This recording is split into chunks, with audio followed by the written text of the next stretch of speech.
Good evening, Black people and all allies fighting for Black liberation, Black prosperity, and Black joy. I'm Charles Blow, and welcome to Prime. Just as COVID cases are rising again, a vital support will end and put millions in jeopardy. When the clock strikes 12:01 this Sunday, millions of renters could become eligible for eviction. That's because the White House announced today that just 2 days before it's set to expire, that it will allow the ban on evictions to end on Saturday. The White House is pending their decision on a Supreme Court ruling last month that signaled the moratorium could only be extended until the end of July. Biden now says his hands are tied and he's calling on Congress to extend it. Around 6 million people, or 16% of renters, are at risk of getting evicted in coming months, according to a Census survey. And it reported 1 in 4 Black renters say that they are behind on their payments. $47 billion in federal emergency rental assistance funds were already doled out, but for both renters and landlords, but just $3 billion, or 6.5% of those funds, have actually been delivered, according to the Treasury Department.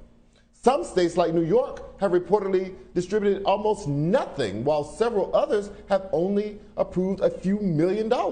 According to Princeton University's Eviction Lab, the communities most at risk are disproportionately Black and Latino and those with low access to vaccines.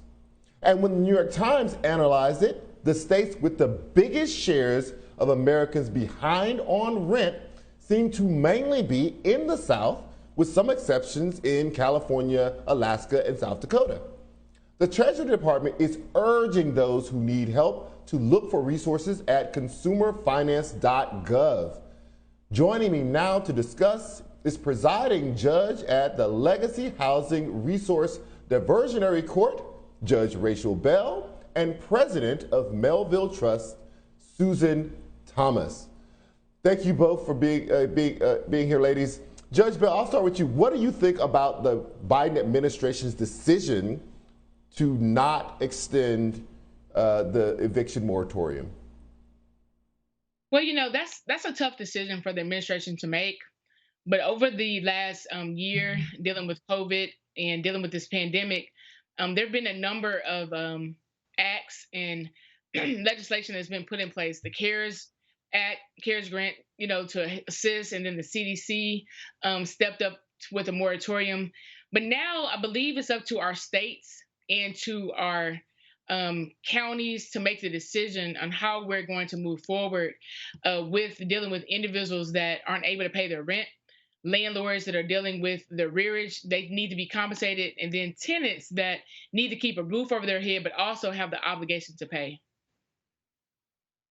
Ms. Thomas, how do you think that states and local municipalities would deal with that? I mean, in some places there's talk of a giant backlog of eviction cases that the landlords were filing. The courts just weren't taking them yet, but they wanted to be in the queue to get it started as soon as the moratorium on evictions was lifted. That's exactly right. And actually, in the Eviction Lab study, they're following 6 states. And even during the pandemic, despite the moratoria, almost 500,000 evictions were filed.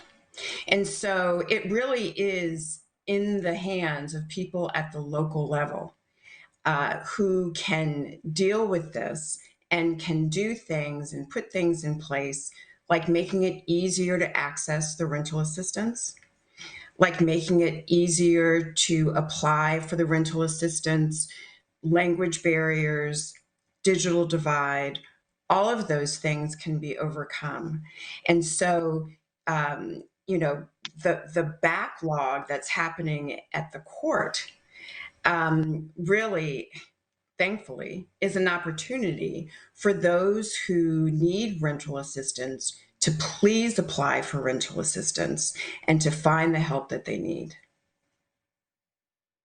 Judge Bell, what accounts for this money not actually being pushed out into the hands and the pockets of people who need it? Is it just that they are not applying for it, or are the states holding it up? Like, I don't understand this. I was looking at that $47 billion number and thinking, how is it possible that they have not gotten this money out to the people who need it? Well, I think people are applying for it. Individuals are applying for it. Landlords are applying for it. Tenants are applying for it. And here in Davidson County, Nashville, Tennessee, we've created a streamlined process for individuals to be able to apply for it. Metro Action Commission is our organization that assists us with financial assistance here in the city of Nashville with the ERAP funds. And the Legacy Housing Resource Diversionary Court is in place for individuals to be able to have a streamlined process to access those funds. Here in Nashville, we did receive $20.8 million, and we've spent close to more than half of it as of this Monday working with that process. I think a number of people just need to know how to apply and then how to see it be streamlined while they're in the midst of a potential eviction.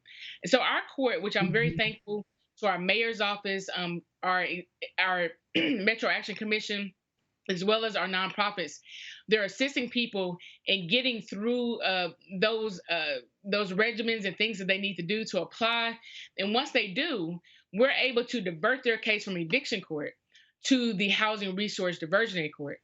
And once they get to the Housing Resource Diversionary Court, they have a case manager, a housing court navigator that walks them through every stage of the process to ensure that they're able to receive those funds. So some states that aren't able or haven't been able to really push those funds out or to award those landlords and tenants the dollar amounts for their arrearages or the money going forward, I believe they need to kind of come up with a process that they're working in collaboration with each other. But here in Nashville, I would say it's first of its kind, it's first of impression, and we're meeting those deadlines. And the other thing is that last week we were able to speak at the White House Executive Office of President's Eviction Prevention Summit, and able to share along with another judge in Cobb County, Judge Murphy, in their process. But I found out that what we're doing here in Nashville is very new, and another number of other counties and states haven't gotten to this level yet. So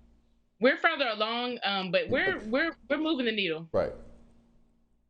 So Ms. Thomas, what do you say to a renter who doesn't live in Nashville, does not have the benefit of this amazing program that Judge Bell is discussing?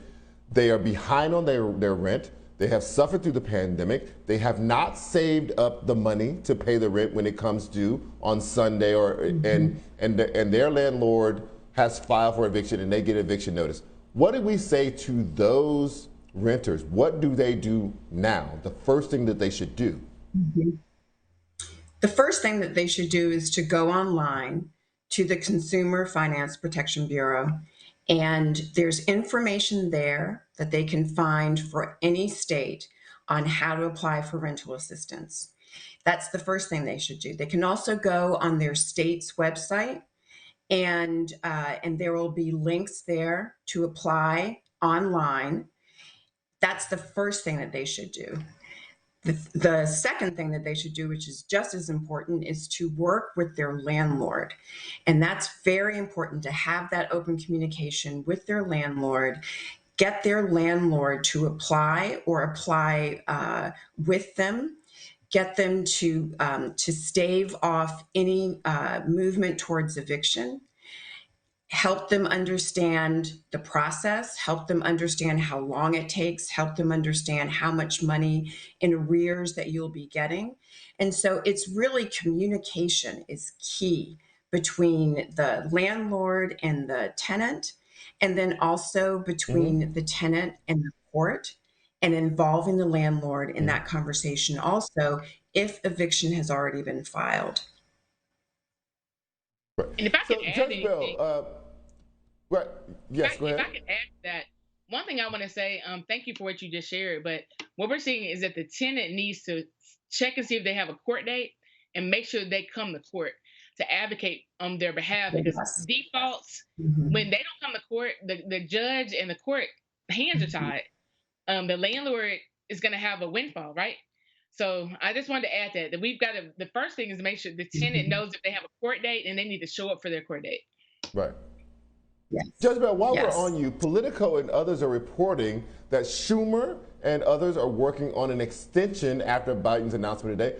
But can that get done by Saturday? If it doesn't get done, is it okay that they extend it and they work on it for several more weeks and get it done? Or do are the floodgates open and the filings will go forward and whatever's in process will not be able to be stopped?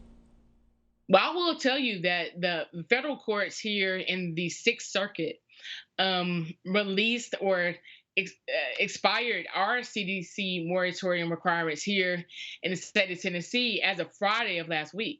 So this past Monday in court, we had no longer the protection of a tenant with the CDC moratorium.